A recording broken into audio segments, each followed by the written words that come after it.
Jordan is clearly upping its involvement in the fight against the Islamic State. Is that response likely to get a unanimous seal of approval from the population?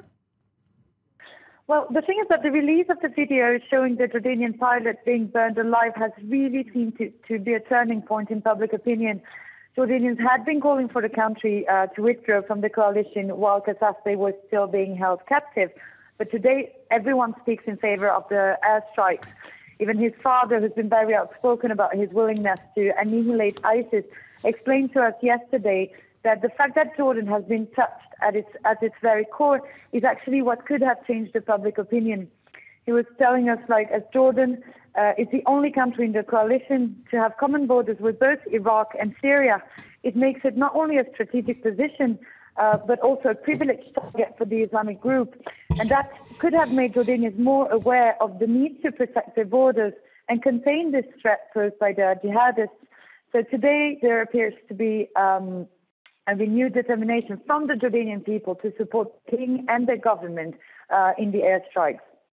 Now, in what could seem a surprising move, a prominent jihadi preacher considered as a spiritual mentor for many al-Qaeda militants was released from detention on Thursday, and he's been speaking out. Tell us about that. Yes, indeed. So Magdisi is this spiritual mentor for many al-Qaeda militants, and he seems to have completely turned around. He was arrested in October over his anti-coalition criticism, and today he speaks out publicly in favor of the airstrikes. So one of his arguments is actually that the methods being used by the jihadists are anti-Islamic.